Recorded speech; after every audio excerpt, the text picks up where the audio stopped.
우리가 여호수아서를 이렇게 대충 읽어보면 여호수아가 하나님의 도움으로 너무 쉽게 가나안 땅을 정복하는 것처럼 생각이 됩니다. 그렇지만 우리가 좀 자세하게 현미경을 가지고 이렇게 보면 여호수아가 성 하나하나를 정복하는데 이런 기술적인 어려움, 극복하기 어려운 그런 문제들이 항상 있었다는 것을 알게 됩니다. 그런데 여호수아는 이거를 피하지 않고 다른 사람의 책임으로 돌리지 않고 정면으로 선고했기 때문에 결국은 가나안 땅을 정복하는데 승리를 하게 됩니다. 여호수아가 요단강을 건너는 것은 하나님의 도움으로 건넜다고 하지만 첫 성인 여리고성은 저주의 바이러스가 꽉 차 있는 성이었습니다. 요즘 우리로 치면 에볼라 바이러스라든지 코로나가 꽉 차 있는 이런 도시였습니다. 여호수아는 하나님의 말씀에 따라서 바로 공격하지 않고 하루에 한 바퀴씩만 이래 돌다가 일곱째 날에 7번 돌고 소리를 지르니까 성이 무너지게 되었습니다. 그때 여호수아와 이스라엘 백성들은 이 저주의 바이러스에 감염된 사람들, 짐승들 다 죽였습니다. 그리고 물건들은 성전에 갖다 놓아서 격리를 시켰습니다. 이거는 쉬운 일이 아니었습니다. 이 저주의 바이러스는 눈에 보이는 것도 아니고 이거는 어떻게 처리하기 어려운 문제인데 하나님의 말씀대로 하니까 저주의 바이러스를 잘 처리할 수 있었던 것입니다. 근데 두 번째 아이성 싸움에서 여호수아는 실패를 합니다. 그래서 여호수아는 너무 속이 상해서 옷을 찢고 머리에 막 흙을 뒤집어 쓰고 하루 점도록 하나님의 언약궤 앞에서 막 울면서 씩씩거리고 있습니다. 그때 하나님께서 왜 이래 하루 종일 동안 씩씩거리고 있느냐? 저주의 바이러스가 샜다는 거예요. 누군가가 저주의 바이러스를 가지고 나왔다는 것입니다. 그래서 잘못하면 너희들 싹 다 죽는데 왜 그리 씩씩거리고 있느냐고. 찾아보니까 아간이란 사람이 여리고성에 있는 금과 은과 외투를 끄집어냈는데 거기에 저주의 바이러스가 있었던 것입니다. 그래서 여호수아와 이스라엘 백성들은 아간과 자녀들과 동물과 짐승들과 모든 텐트를 돌로 쳐서 죽이고 불사르고 이래서 이 바이러스를 없애는데 성공을 합니다. 그런데 이 여호수아와 이스라엘 백성들은 아이성을 공격하는데 사람들을 이렇게 유인해냅니다. 쳐들어가는 것이 아니고 유인해내가지고 매복을 시켜서 길에서 막 작사를 냅니다. 왜 그렇게 했을까요? 역시 가나안 땅의 성은 정복하기가 쉽지 않았던 것입니다. 그래서 이 어려운 기술적인 문제를 해결하기 위해서 이 아이성 사람들을 유도해냈던 것입니다. 세 번째 성 기브온을 공격하면서 여호수아는 사기를 당합니다. 그렇지만은 원망하지 않습니다. 그냥 지나간 일은 지나간 일이고 북중부에 가나안 족속들이 지금 다 몰려 있는데 밤새도록 걸어가가지고 쉬지 않고 바로 이 가나안 족속들을 공격을 했습니다. 아무리 가나안 족속들이 강해도 밤새도록 술 마시고 놀고 이러다가 갑자기 이스라엘 백성들이 닥치니까 도망갈 수밖에 없었습니다. 그때 하나님은 막 이런 우박들을 던져가지고 머리를 깨고 등을 깨고 막 그러면서 하나님이 공격을 도와주셨습니다. 그런데 문제는 뭔가 하면 역시 성입니다. 성. 이 가나안 족속들이 성 안으로 들어가 버리면 공격할 방법이 없는 거예요. 그래서 여호수아는 하나님께 기도합니다. 태양이 기브온 위에 머물도록 달이 아얄란 골짜기에 머물도록. 그래서 가나안 족속들이 성 안에 들어가기 전에 전부 다 잡아가지고 전멸을 시킵니다. 그러니까 여호수아는 이 성, 가나안의 이 성이 얼마나 튼튼하고 잘 만들어졌는지 이스라엘 백성으로는 이길 수 없는 그런 문제라는 것을 알 수 있습니다. 근데 네 번째 이 전쟁에서는 더 어려운 기술적인 문제를 가지고 있습니다. 북쪽 가나안 족속의 총두목은 하솔왕 야빈이었습니다. 동쪽과 서쪽에 있는 가나안 족속들을 전부 다 소집을 했는데 바다에 모래같이 많은 족속들이 몰렸습니다. 근데 이스라엘 북쪽은 평지 아닙니까? 평지니까 수많은 말들과 병거들을 끌고 나온 것입니다. 이스라엘 백성들은 말과 병거가 하나도 없습니다. 말과 병거를 가지고 전쟁하는 것과 맨발로 뛰면서 전쟁하는 것은 근본적인 차이가 있습니다. 이스라엘 백성들은 마병을 이길 수가 없습니다. 병거도 이길 수가 없습니다.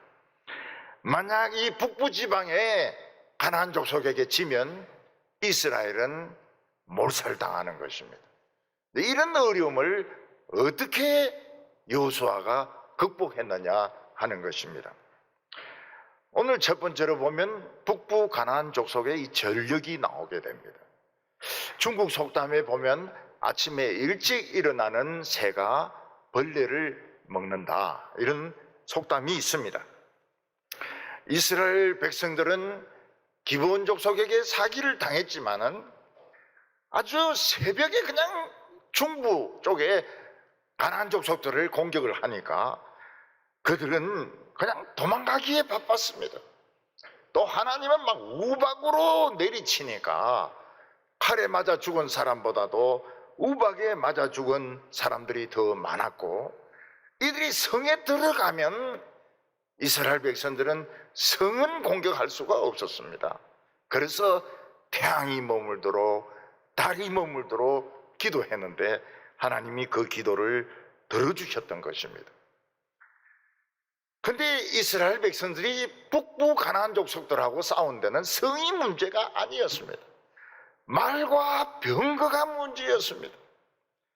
말과 병거와 그냥 이스라엘 백성들과 싸워야 되는데 이스라엘 백성들은 맨발로 뛰어다니기 때문에 말을 탄 마병들, 병거를 탄 이 병거족들을 이길 수가 없었던 것입니다.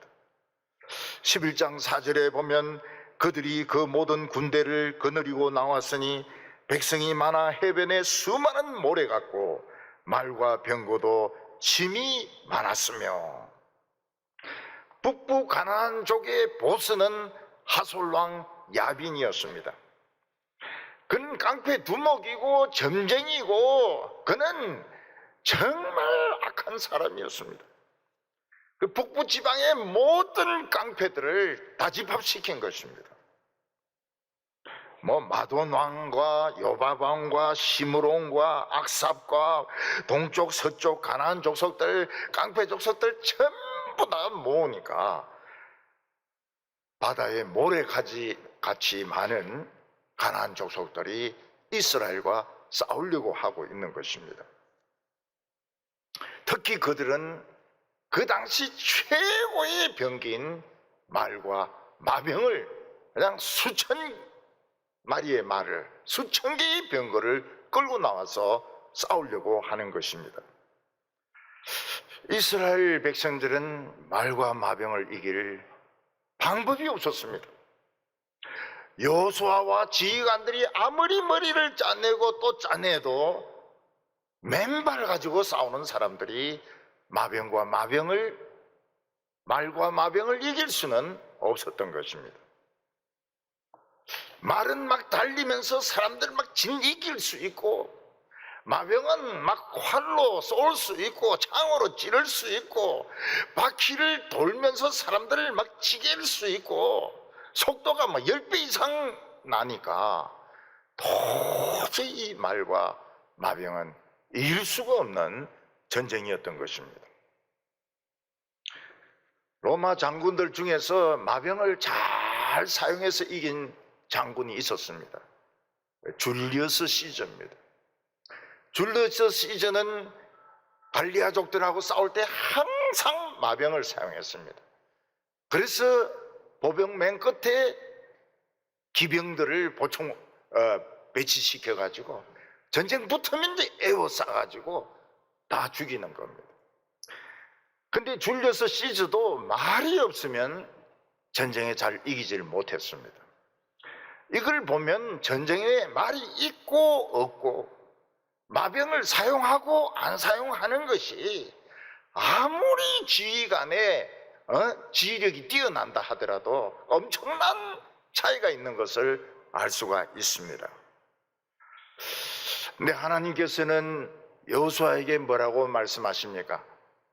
말과 마병을 두려워하지 말라고 말씀하시는 겁니다. 하나님께서는 전쟁에서 너희들 이길 테니까 말에 힘줄을 다 끊어라, 그렇게 말씀하십니다. 근데 하나님의 말씀과 현실은 너무 엄청난 차이가 있습니다. 가나안족들은 바다에 모래같이 많지요. 말과 병거는 너무너무 많이 있죠. 무슨 재주로 이깁니까? 무슨 재주로? 이길 수 있는 방법이 없는 것입니다. 근데 하나님께서는 너희들 이길 테니까 발의 힘줄을, 뒷발의 힘줄을 끊으라고 말씀하십니다. 이때 이스라엘 백성들이 용기를 낼 수 있는 것이 있습니다. 그게 하나님의 음성을 들은 거예요. 어떤 음성을 들었습니까? 우리도 할 수 있는 것이 있다. 우리가 이 모래 같은 사람들과 싸울 수 없고 마병과 싸울 수는 없지만 말 힘줄은 끊을 수 있다. 우리도 할 수 있는 것은 있다. 이게 사람에게 용기를 불러일으킨 것입니다. 사람이 뭔가 할 수 있다는 것은 굉장히 중요한 것입니다.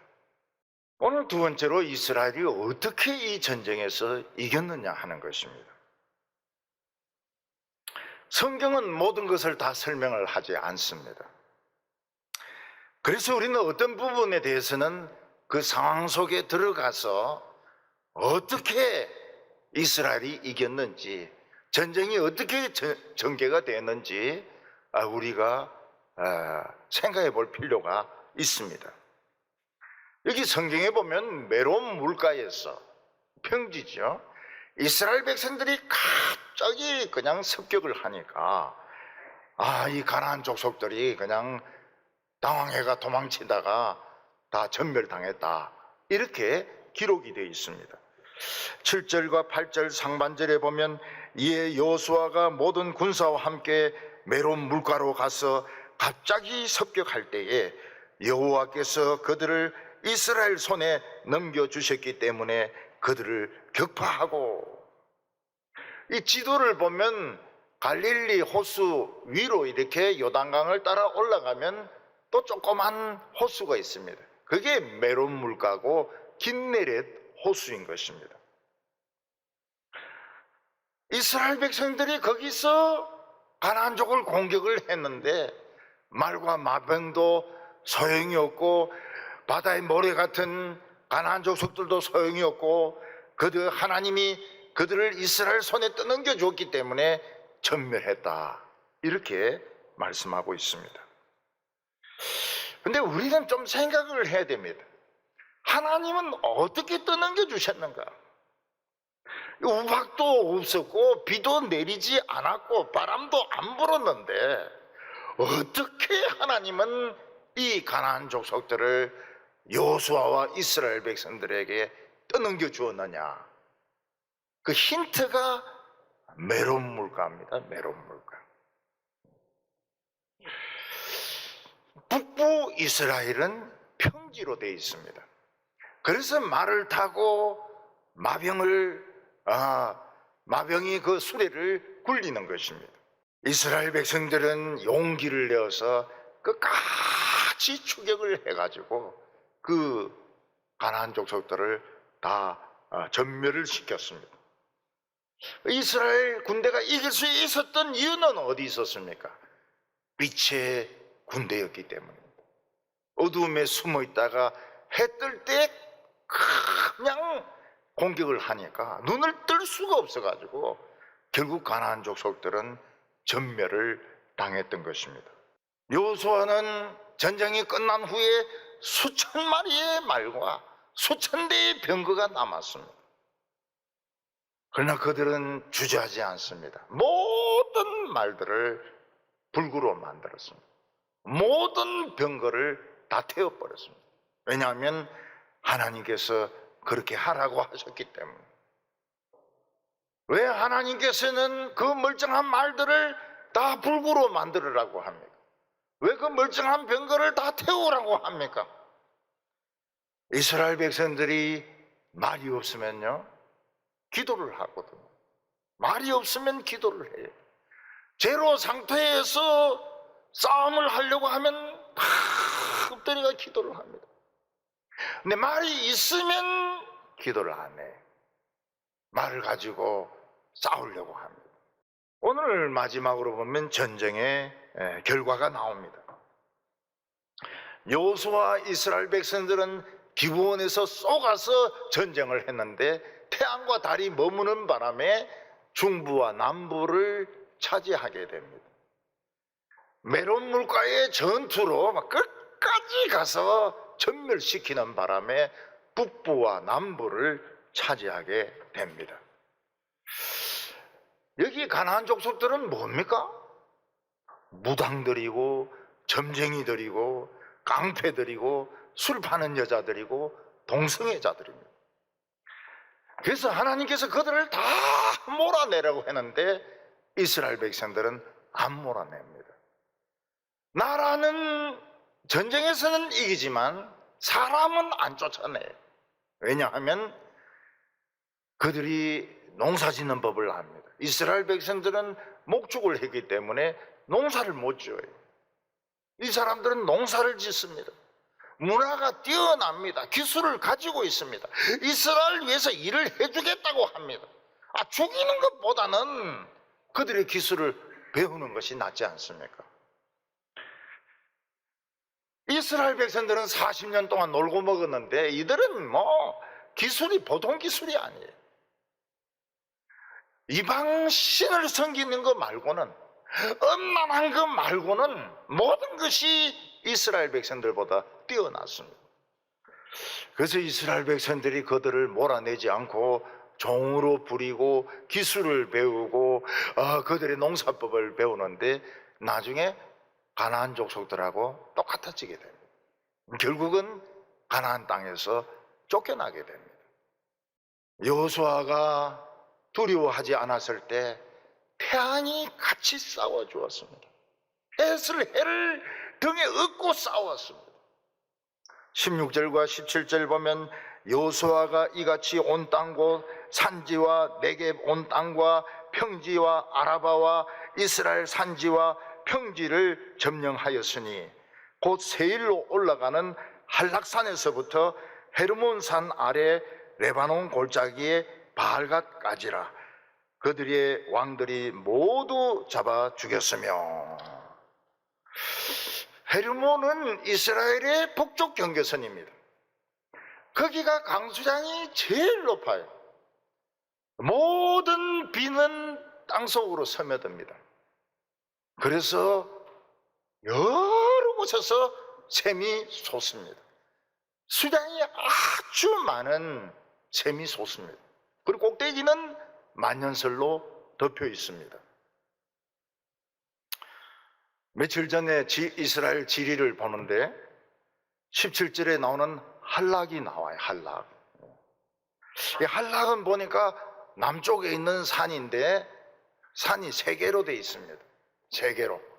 나무 하나도 없고 그냥 언덕 같은 산이 세 개로 되어 있는데 세 번째 산이 할락이고 할락 위에는 돌무더기가 있더라고요. 지금 이스라엘 정부에서는 여호수아서에 나오는 그 옛날 지명들, 경계들을 되살리려고 고고학 연구를 굉장히 많이 하고 있습니다. 그래서 지금 이 이스라엘 지리는 현재 진행형입니다. 현재에도 지금 발굴이 되고 있는 중에 있습니다. 그래서 우리가 이 예루살렘만 가고 비아 돌로로서 갈릴리 가나 혼인잔치 그리고 시내산 이래 가지고는 진짜 수박 끄달깁니다. 수박 끄달. 엔게디도 보니까요 엄청 큽니다. 엔게디가 우리 생각하고 틀려요. 그 엔게디에 가보면 굴 앞에 샘이 크게 두 개 있는데 하나는 다윗의 샘이고 하나는 술라미 여자의 샘입니다. 그리고 밀림처럼 돼 있어요. 그리고 한 1시간 반 돌아서 올라가면 위에 또 샘이 있습니다. 솔로몬의 샘이라고 안 하고 다윗의 샘이라고 해요. 다윗의 샘이라고. 이스라엘이 지금 그 발굴이 되고 있는데 그 샘물이 말이죠. 얼마나 깨끗한지 그냥 마셔도 됩니다. 그냥 마셔도 돼요. 그런 샘물들이 그 광야로 나오면 이 온도가 40도에서 45도 되는데 그 숲에만 들어가면은 그냥 시원한 생수들이 막 솟아오르는데 그 이스라엘 정부가 다 깔아놨어요. 아스팔트 다 깔아놨어요. 그래서 이스라엘 지리를 좀 알려고 하면은 보름 이래 가지고는 안 되고 이민을 가든지 아니면 한 2년을 있든지 그 구석구석이 우리 생각하고 달라요. 나사로의 무덤 이런 것도 우리 생각하고는 완전히 달라요. 그게 맞는지 안 맞는지는 모르겠지만은 자관 이스라엘 정부에서는 그걸 찾아내고 있습니다. 옛날 지명도 찾아내고 있고요. 이스라엘 백성들이 말과 마병을 이길 수는 없었지만은 그들이 할 수 있는 것은 말에 힘줄을 끊는 것입니다. 하나님의 말씀과 현실은 엄청난 차이가 있었습니다. 근데 막 돌격을 하니까 태양을 등지고 달리니까 눈을 못 뜨는 거예요. 눈 못 뜨는 것들 그냥 다 죽여버린 겁니다. 하나님께서는 기브온 족속이 이스라엘을 속였지만은 결국은 항복해서 살은 족속은 기브온 족속밖에 없습니다. 결국 속은 것도 합력해서 선을 이루었다고 볼 수 있습니다. 나머지 족속들은 전부 독사같이 덤벼들다가 자기들이 다 죽은 겁니다. 우리는 세상을 정복한다는 것이 단순히 성공하고 단순히 돈을 벌는 이런 게 아니고 문화를 정복하고 가치관을 정복하고 하나님을 두려워하는 그런 마음들이 우리 땅에 가득하기를 소원합니다. 기도드리겠습니다.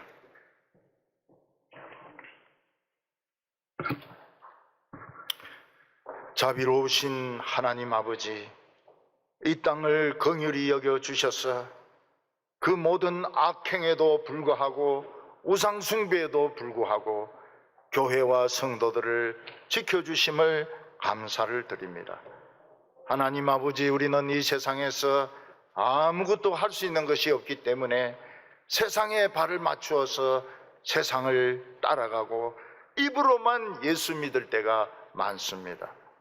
주여, 저희들이 하나님의 말씀을 가슴으로 믿게 하여 주시고 손과 발로 실천하게 하여 주셔서 태양과 함께 싸우는 주의 용사들 되게 하여 주시옵소서.